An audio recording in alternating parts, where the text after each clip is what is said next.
नमस्कार, बहुत स्वागत है आपका एबीपी गंगा पर। मैं हूं आपके साथ कौशल सेठ और वक्त हो गया है गंगा सवेरा का। नमस्कार, मैं हूं आपके साथ राजीव ढोंडियाल। तो अब बिना देर के शुरुआत करते हैं इस बुलेटिन गंगा सवेरा की। सबसे पहले सबसे बड़ी खबर लखनऊ से। एनकाउंटर में ढेर हुआ गिरधारी उर्फ डॉक्टर। एनकाउंटर में गिरधारी को ढेर कर दिया है। गिरधारी ढेर हुआ। गिरधारी उर्फ डॉक्टर के नाम से ये विख्यात था, ढेर हो गया है एनकाउंटर में। अजीत हत्याकांड में ये गिरधारी शामिल था और पुलिस पर हमला कर फरार होने की कोशिश कर रहा था, लेकिन ढेर हो गया। पुलिस वाले की पिस्टल छीनकर भाग रहा था, फायर भी कर रहा था और उसके बाद और अब आपको बता दें कि ढेर कर दिया गया। विवेक त्रिपाठी हमारे संवाददाता ज्यादा जानकारी के साथ जुड़ गए हैं। विवेक, पुलिस की रिमांड पर था ये गिरधारी, इससे पूछताछ में कई राज भी सामने आ रहे थे, कई खुलासे इस गिरधारी ने किए थे। एनकाउंटर में ढेर कैसे हुआ? ये फरार होने की कोशिश कैसे कर रहा था? बिल्कुल सही कहा आपने। इसको पुलिस ने रिमांड पर लिया था और कल इसकी रिमांड सुबह खत्म होनी थी। गिरधारी से पूछताछ में पुलिस ने एक मोबाइल फोन बरामद किया है। कल इससे एक पिस्टल जो अजीत सिंह की हत्या में इस्तेमाल हुई थी, वो पिस्टल बरामद करने के लिए इसको ले गए थे रात में। खड़गापुर गोमती नगर का इलाका है, खड़गापुर क्रॉसिंग के पास करीब 2:30 से 3 बजे के बीच में गिरधारी जो है पुलिस कर्मियों को अपने धक्का देकर। लेकिन विवेक, एक सवाल यह है कि ये पुलिस को सारे काम रात को ही क्यों करने होते हैं? पुलिस ने ये काम दिन के उजाले में क्यों नहीं किया? पुलिस पर पहले भी सवाल उठते रहे हैं कि पुलिस जो एनकाउंटर कर रही है ये फर्जी एनकाउंटर है। ऐसे में जो भी अपराधी जहां पुलिस लेकर जाना चाह रही है वो गोली पुलिस की पिस्टल इतनी आसानी से छीन लेता है, फायर करने लगता है और उसके बाद एनकाउंटर में मारा जाता है। विकास दुबे के साथ यही हुआ, दूसरे लोगों के साथ यही हुआ।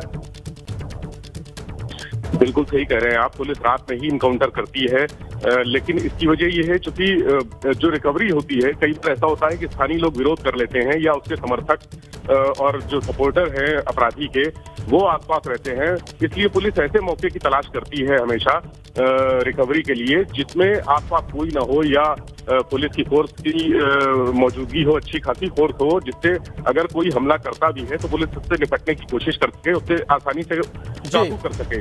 रात में इसलिए दिन भर पूछताछ चली थी गिरधारी से। बिल्कुल, बहुत शुक्रिया विवेक आपका तमाम जानकारी के लिए। तो बड़ी खबर, एनकाउंटर में ढेर हुआ है गिरधारी उर्फ डॉक्टर। अजीत सिंह हत्याकांड में शामिल था गिरधारी।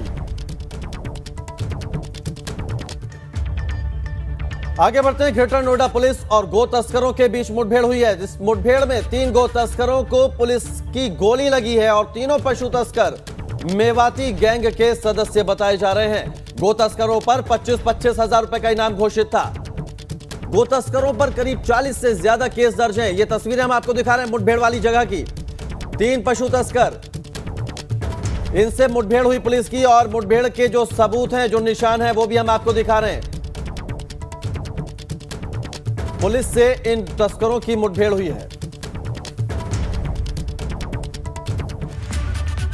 अगर आप अपनी गाड़ी से ऑफिस के लिए निकल रहे हैं और रास्ते में टोल से गुजरने वाले हैं तो फिर ये खबर आपके लिए बहुत ज्यादा जरूरी है। हमारी सलाह है कि घर से निकलने से पहले आप ये खबर जरूर देख लें, क्योंकि आज से देश के किसी भी टोल से बिना फास्टैग लगी गाड़ियां गुजर नहीं पाएंगी। आज से टोल नाकों से सिर्फ उन्हीं गाड़ियों की आवाजाही हो सकेगी जिन पर फास्टैग लगा होगा। हालांकि गाड़ियों पर फास्टैग लगाने की अनिवार्यता 1 जनवरी से ही लागू की जानी थी, लेकिन बाद में कुछ लोगों को छूट देते हुए इसकी मियाद 15 फरवरी यानी कि आज तक के लिए बढ़ा दी गई थी। और अब आधी रात 12 बजे से देश भर में टोल पूरी तरह से कैशलेस होंगे और टोल टैक्स की वसूली सिर्फ फास्टैग से ही होगी। तो जिन लोगों ने अब तक अपने वाहनों पर फास्टैग नहीं लगवाया है या जिनके वाहनों पर यह टैग लगा है लेकिन काम नहीं कर रहा, तो ऐसे लोगों को हमारी सलाह यह है कि वो अपनी गाड़ी को लेकर टोल नाके पर ना जाएं। अगर आप बिना फास्टैग के टोल नाके पर जाते हैं तो आपको भारी जुर्माना भरना पड़ सकता है। अब देखिए, प्रोसेस भी आप समझ लीजिए कि कहां से आपको फास्टैग खरीदना है, कैसे आपको फास्टैग बनवाना है, क्योंकि बहुत से लोग ऐसे हैं जिनको नहीं जानकारी है कि फास्टैग कहां से बनवाना है और कैसे उसका इस्तेमाल करना है, तो हम वो भी आपको समझा रहे हैं। बिल्कुल, तो फास्टैग को सिंपल शब्दों में समझाने की कोशिश की जा रही है। अगर आपकी गाड़ी पर नहीं लगा है फास्टैग तो उसे जरूर लगवा लीजिए। तमाम टोल नाके हैं, उनके बाहर भी आपको फास्टैग लगाने वाले लोग नजर आएंगे।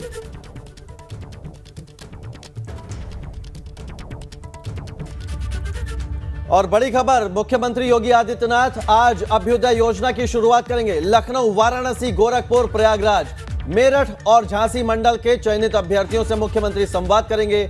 सीएम आदित्यनाथ सुबह 10 बजे इस योजना की शुरुआत करेंगे। 16 फरवरी को बसंत पंचमी के दिन शुरू होगी रेगुलर क्लासेस। योजना के पहले बैच में 50,192 अभ्यर्थियों का प्रवेश परीक्षा से चयन हुआ है। इन 50,192 अभ्यर्थियों की ऑफलाइन क्लासेस 16 फरवरी से शुरू होंगी। तो आज अभ्युदय योजना का शुभारंभ करेंगे मुख्यमंत्री योगी आदित्यनाथ। सुबह 10 बजे इस योजना का शुरुआत करेंगे मुख्यमंत्री। 16 फरवरी से बसंत पंचमी के दिन जो क्लासेस हैं वो शुरू हो जाएंगी। 50,192 अभ्यर्थियों को ऑफलाइन क्लासेस शुरू हो जाएंगी। तो अभ्युदय योजना का जो शुभारंभ है वो होने जा रहा है। इसकी शुरुआत की अब आपको बता दें कि अभ्यर्थियों से संवाद करने वाले जो पंजीकृत हैं, जो रजिस्टर्ड हैं, उनसे संवाद होगा। फ्री कोचिंग होगी 16 फरवरी से सभी मंडलों में। सीएम के निर्देश पर बसंत पंचमी से कोचिंग की शुरुआत होगी और प्रतियोगी छात्रों को निःशुल्क कोचिंग दी जाएगी। जब ये ऐलान किया था मुख्यमंत्री ने तो बड़ी सराहना उनकी हर जगह से हुई थी और आवेदन भी हजारों में छात्रों ने किया। 50,152 अभ्यर्थी आवेदन कर चुके हैं इसमें, ये बड़ी बात है। और दूसरे चरण में जिला स्तर पर इसकी शुरुआत होगी। बात करते हैं मुख्यमंत्री योगी आदित्यनाथ के दौरे की, जो मुरादाबाद के दौरे पर रहने वाले हैं। आज मुरादाबाद का दौरा है सीएम योगी आदित्यनाथ का। सामूहिक विवाह समारोह में शिरकत करेंगे सीएम। यहां पर वो श्रमिकों की बेटियों का सामूहिक विवाह कार्यक्रम में शामिल होंगे। 2500 श्रमिकों की बेटियों का सामूहिक विवाह कार्यक्रम है, उसमें शिरकत करेंगे सीएम। सर्किट हाउस के बुद्धि विहार में ये भव्य कार्यक्रम है। करीब 25,000 लोगों की पहुंचने की उम्मीद है। शादी समारोह में सभी धर्मों की बेटियां होंगी और मुख्यमंत्री आशीर्वाद देने के लिए पहुंच रहे हैं और क्या सौगात भी देंगे, ये देखने वाली बात है। अब मिनट टू मिनट कार्यक्रम हम आपको बता रहे हैं। लखनऊ से रवाना होंगे 11:20 पर। 1 बजे मुरादाबाद पहुंचेंगे। फिर सामूहिक विवाह कार्यक्रम में आशीर्वाद देने के लिए 1:15 पर मुख्यमंत्री पहुंचेंगे। ये सीएम का मिनट टू मिनट कार्यक्रम है और 1:15 पर सामूहिक विवाह में वो आशीर्वाद देंगे। फिर 1:30 बजे जनप्रतिनिधियों के साथ मुलाकात है। फिर उसके बाद 2:40 पर वो लखनऊ के लिए रवाना हो जाएंगे।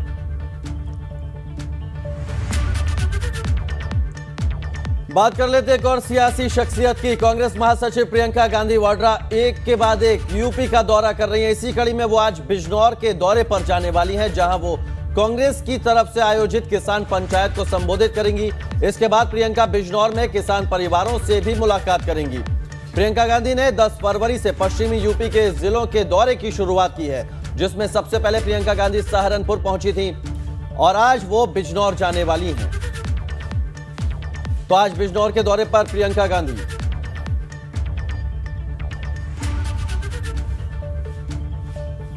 मुख्यमंत्री योगी आदित्यनाथ के हिंदुत्व के बड़े ब्रांड को केरल चुनाव में बुलाने की तैयारियों में है बीजेपी और केरल में बीजेपी की विजय यात्रा की शुरुआत करेंगे सीएम योगी आदित्यनाथ। केरल चुनाव से पहले बीजेपी 15 दिन की विजय यात्रा शुरू करने जा रही है और यात्रा का आगाज खुद मुख्यमंत्री योगी आदित्यनाथ करेंगे। शुरुआत इसकी 21 फरवरी को कासरगोड से होगी और इस यात्रा का समापन 7 मार्च को तिरुवनंतपुरम में होगा। समापन कार्यक्रम में प्रधानमंत्री नरेंद्र मोदी के रहने की संभावना है।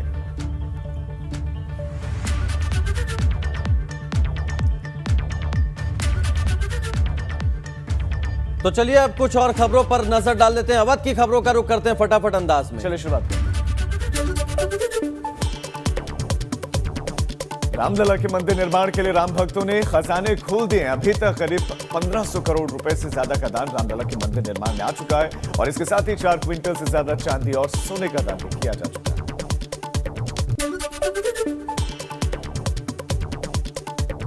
लखनऊ में मिक्सोपैथी के विरोध में आईएमए भवन पर एलोपैथी के डॉक्टरों ने प्रदर्शन किया। रविवार को क्रमिक भूख हड़ताल पर रहे डॉक्टर। आयुष के डॉक्टरों को सर्जरी का अधिकार देने के विरोध में यह प्रदर्शन हुआ।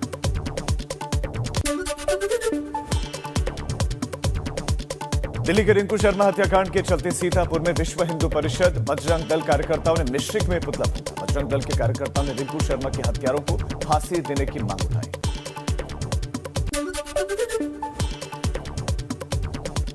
बाराबंकी में भी पुलवामा हमले में शहीद हुए जवानों की दूसरी पुण्यतिथि पर युवाओं ने कैंडल मार्च निकालकर उन्हें श्रद्धांजलि दी। भारत माता के जयकारों के साथ हाथों में स्लोगन लिखी तख्तियां लेकर मार्च निकाला।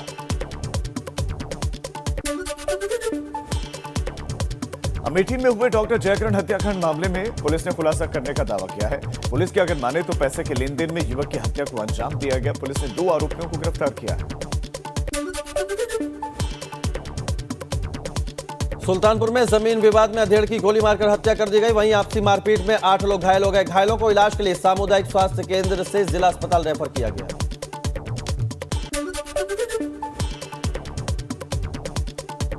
प्रयागराज में 2 पक्षों में जमकर मारपीट हुई। सड़क पर चले लाठी डंडे मारपीट में 5 लोग हुए घायल।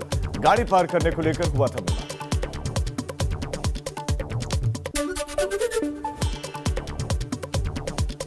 औरैया में सर्राफा व्यापारी से लूट के बाद हत्या के मामले में पुलिस के हाथ अभी तक खाली हैं। पुलिस की लचर कार्य प्रणाली को लेकर लोगों में भारी गुस्सा है।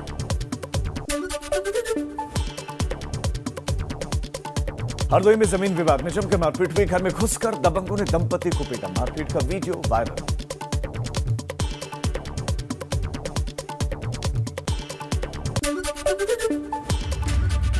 तो अवध की खबरें सुपरफास्ट अंदाज में आपने देखी और अब बात करेंगे ब्रजभूमि के भक्ति के रंग की।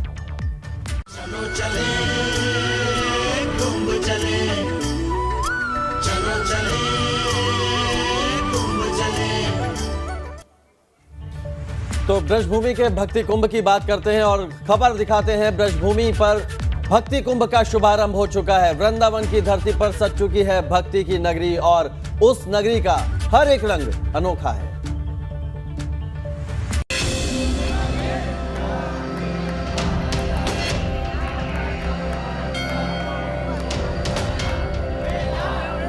ये तप की धरती है,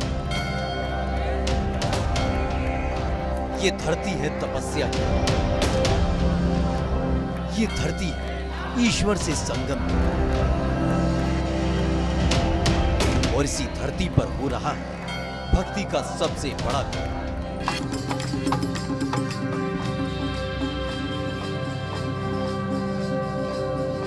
कान्हा की नगरी वृंदावन में सज चुका है भक्ति को।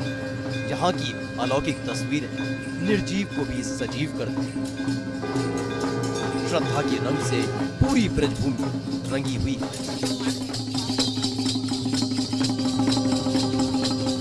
उसका हर एक रंग अद्भुत है। कृष्ण की भक्ति में लीन भक्तों की टोली, तो वही नृत्य का अनोखा समागम।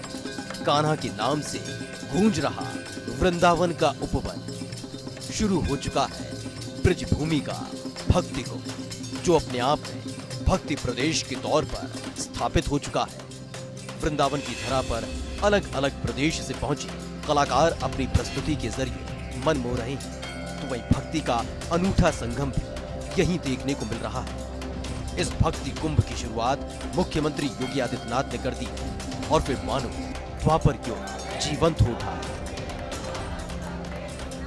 आज आपको दिखाने जा रहे हैं इसी भक्ति कुंभ की भव्य तस्वीर, जो अनुरंजन से सराबोर, जो कृष्ण की भक्ति को नया आयाम दे रही है। अगाध श्रद्धा का संगम, प्रेम और भक्ति का समागम।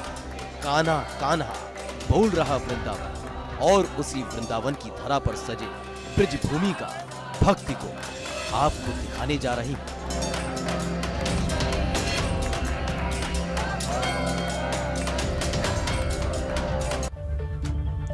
तो ब्रज की भूमि पर ये जो भक्ति कुंभ है, इसके रंग काफी अनूठे हैं राजीव। बिल्कुल, और जो नगरी है वृंदावन की बात करें तो पूरी तरह से सज चुके हैं। और अब आपको सीधा वृंदावन ही लिए चलते हैं। वहां से हमारे साथ हमारे सहयोगी अवधेश मिश्रा जुड़ गए।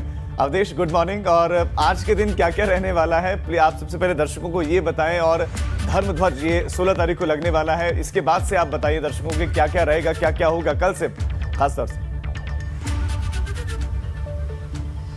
बिल्कुल राजीव, राधे राधे। यहाँ पर तो राधे की धरती है, कृष्ण की धरती है। और अगर हम बात करें वृंदावन कुंभ की, तो औपचारिक तौर से और मुहूर्त के हिसाब से 24 घंटे का वक्त बचा है जब ये कुंभ शुरू हो जाएगा। कल बसंत पंचमी है और कल धर्म ध्वजाओं की स्थापना के साथ कुंभ का आगाज हो जाएगा। सबसे महत्वपूर्ण चीज़ है कि वृंदावन कुंभ भले ही 3 अखाड़ों के इर्द गिर्द घूमता है, लेकिन अगर हम अन्य कुंभों की बात करें, 13 कुंभों की, तो धर्म ध्वजा बड़ी महत्वपूर्ण चीज़ होती है। और कल जो 3 अन्य अखाड़े हैं, चाहे हम निर्वाणी अणी अखाड़े की बात करें, दिगंबर अणी अखाड़े की बात करें या निर्मोही अणी अखाड़े की बात करें, इनकी ध्वजा की स्थापना होगी और उसके बाद उसी धर्म ध्वजा को साक्षी मानकर कुंभ के सारे कामकाज शुरू होंगे। धर्म ध्वजा की जो परंपरा है वो भी बड़ी अद्भुत है। अगर हम क्रम की बात करें तो सबसे पहले दिगंबर अणी अखाड़े की धर्म ध्वजा स्थापित होगी। इसका इतिहास ये है कि जब धर्म रक्षा के लिए युद्ध होते थे तो दिगंबर अणी अखाड़े के जो संत थे वही लड़ाई करते थे, इसलिए इनको नागा संत इसमें पाए जाते हैं। फिर दिगंबर के बात आएगी निर्वाणी की। निर्वाणी अखाड़ा एक ऐसा अखाड़ा है जिसमें योद्धा भी होते हैं और धर्म के जानकार भी होते हैं। मतलब ये जो अखाड़ा है ये शस्त्र और शास्त्र को मानने वाला है। और फिर उसके बाद होगी निर्मोही अणी अखाड़े की धर्म ध्वजा स्थापना, जो विद्वानों का अखाड़ा माना जाता है। इनके रंग भी होते हैं। जो निर्वाणी अणी अखाड़ा है लाल रंग की ध्वजा होती है, निर्मोही की सफ़ेद रंग की ध्वजा होती है और दिगंबर की पचरंगी ध्वजा होती है। तो इन ध्वजाओं की स्थापना कल होनी है और उसके बाद कुंभ का आगाज हो जाएगा। बिल्कुल, तो कल जब ये धर्म ध्वजा की स्थापना होगी तो कुंभ का औपचारिक शुरुआत कुंभ की हो जाएगी। बहुत शुक्रिया अवधेश आपका हमारे साथ जुड़ने के लिए और तमाम जानकारी हमसे साझा करने के लिए। तो अब राजीव रुक कर लेते हैं पूर्वांचल की खबरों का फटाफट अंदाज में। चलिए शुरुआत करते हैं पूर्वांचल की खबरें आपको दिखाते हैं। पुलवामा हमले में शहीद देश के वीर जवानों को वाराणसी के दशाश्वमेध घाट पर गंगा आरती करके श्रद्धांजलि देकर इस दौरान उन शहीदों की याद में दीप जलाए गए और उनकी आत्मा की शांति की प्रार्थना की गई। जौनपुर में पुलिस कस्टडी में हुई कृष्णा यादव की मौत पर सियासत तेज हो गई है। अखिलेश यादव ने जांच पैनल गठित कर दिया है। सपा के प्रतिनिधि मंडल ने रविवार को पीड़ित परिवार से मुलाकात की। मुंबई में जमीन विवाद को लेकर देर शाम फिर से चली गोली। एक आदमी गंभीर रूप से घायल, जिसे वाराणसी के ट्रॉमा सेंटर में भर्ती करवाया गया।